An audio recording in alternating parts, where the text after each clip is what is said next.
নমস্কার বন্ধুরা, মিনুর রান্নাঘরে আপনাদের স্বাগত। চলে এলাম নতুন একটা রেসিপি নিয়ে। আজকের আমি তৈরি করব এই বিনস দিয়ে একটা রেসিপি। তার জন্য আমি কিছুটা টাটকা বিনস নিয়ে নিয়েছি। এই বিনসগুলোকে ভালো করে কেটে ধুয়ে পরিষ্কার করে তারপরে একটা রেসিপি করে আপনাদের দেখাবো। তাহলে চলুন শুরু করি। এই বিনসটা রান্না করার জন্য আমি পোস্ত আর কাঁচা লঙ্কা ব্যবহার করেছি। এছাড়াও আরও অন্যান্য অনেক উপকরণ আছে, সেগুলো আমি রান্না করতে করতেই আপনাদের দেখিয়ে দেবো।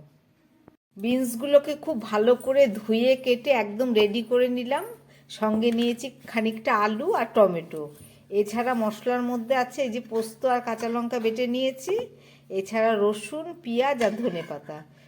চলুন এবার রান্নাটা তাহলে শুরু করি।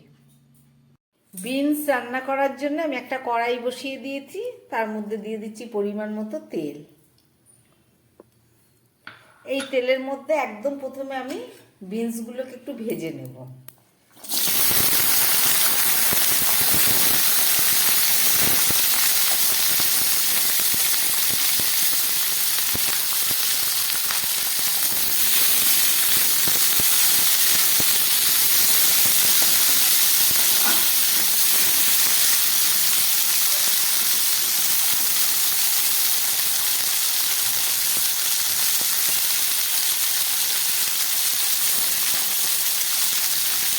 বিনস ভাজার সময় আমি একটু নুন দিয়ে দিচ্ছি।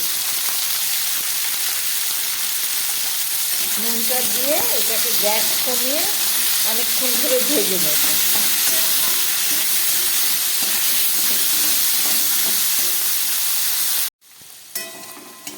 গ্যাসটা একদম কম করে প্রায় 3 মিনিটের মতো বিনসগুলো ভেজে নিলাম, কেননা বিনস একটু শক্তই হয়, কচকচের মতো থাকে। বিনসগুলো আমার ভাজা হয়ে গেছে, এবার আমি এগুলোকে তুলে নিচ্ছি।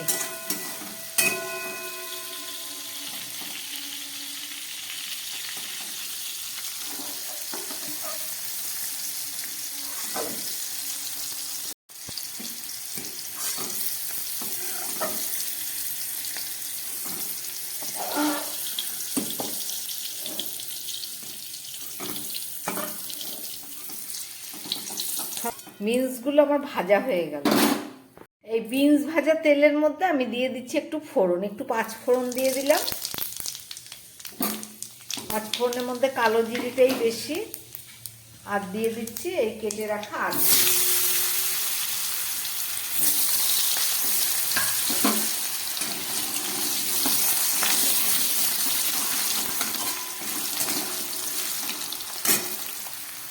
আলুগুলোকে আমি খুব ভালো করে একটু ভেজে নিচ্ছি। একটু নুন দিয়ে দিলাম।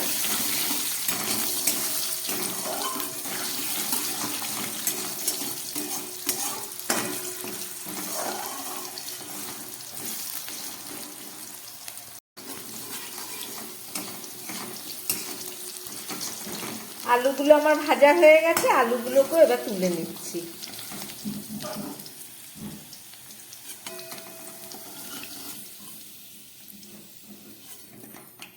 এবারে এই তেলের মধ্যে আমি দিয়ে দিচ্ছি কেটে রাখা রসুন, দিয়ে দিলাম।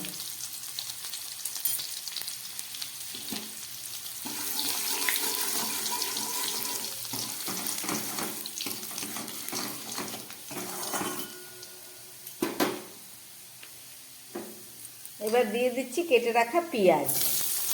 রসুন আর পেঁয়াজটাকে আমি খুব ভালো করে এবারে ভেজে নেব।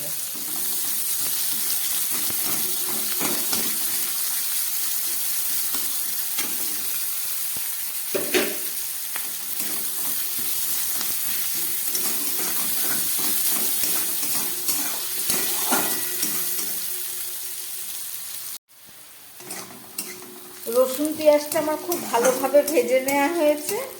এবার আমি দিয়ে দিচ্ছি এর মধ্যে কেটে রাখা এই টমেটোটা।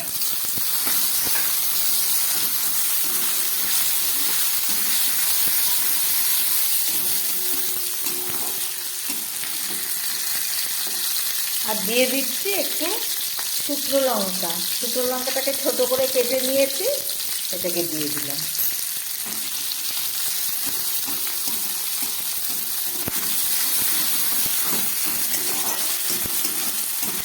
খুব ভালো করে রসুন পেঁয়াজ টমেটো ভাজা হয়ে গেছে, এবার আমি এই সবজিগুলো এর মধ্যে দিয়ে দিচ্ছি, বিনস আর আলুটা।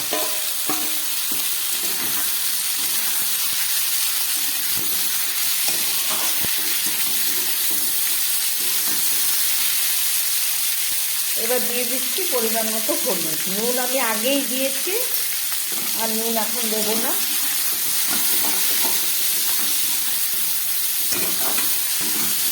মাছটা মিডিয়ামে আছে।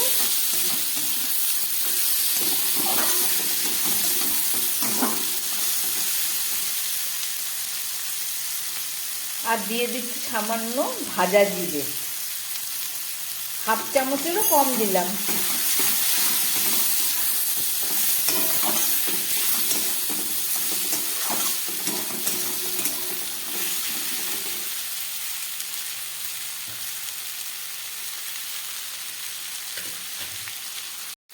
বিনস আলু ভাজা করতে করতে আমার অনেকটা সিদ্ধ হয়ে গেছে। এবার দিয়ে দিচ্ছি আমি বেটে রাখা পোস্তটা। এখানে পোস্ত আর একটা কাঁচা লঙ্কা আছে, একসঙ্গে মিশিয়ে বেটে নিয়েছি।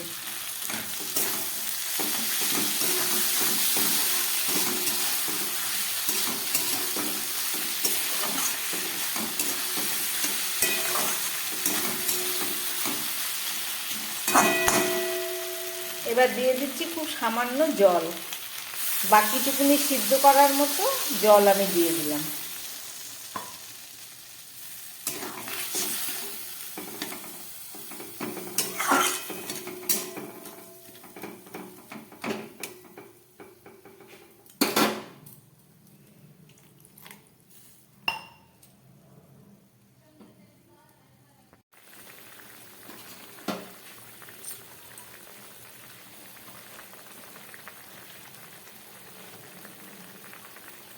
ঝোলটা ফুটে উঠেছে, এবার আমি দিয়ে দিচ্ছি একটু নুন, আর একটু নুন আমি দিয়ে দিলাম।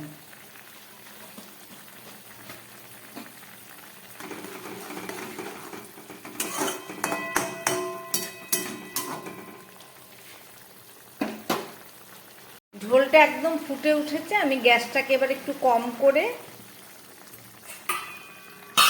একটা ঢাকা দিয়ে দিলাম। এবার 3-4 মিনিট রান্না হোক, তারপরে ফেরত এসে দেখাচ্ছি।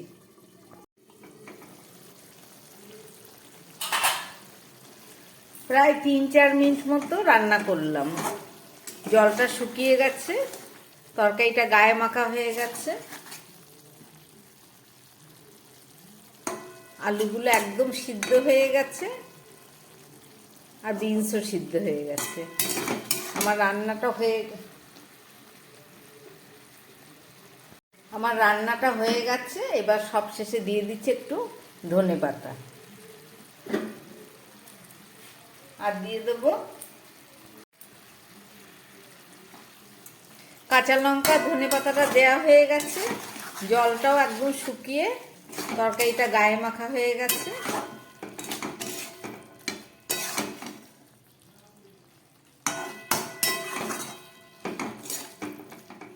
আমার রান্নাটা হয়ে গেছে, এবার আমি গ্যাসটা বন্ধ করে আবার 2 মিনিটের জন্য ঢাকা দিয়ে রেখে দেবো।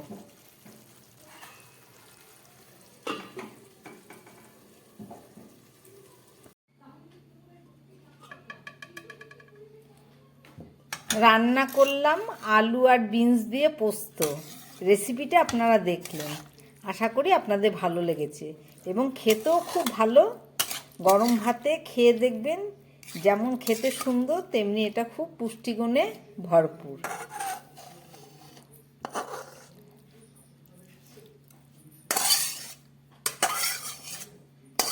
আমার বানানো এই রেসিপি যদি ভালো লাগে তাহলে আমার চ্যানেলটাকে লাইক করবেন এবং সাবস্ক্রাইব করবেন, যাতে আমি আগামী দিন আবার নতুন কোনো ভিডিও নিয়ে আসতে পারি।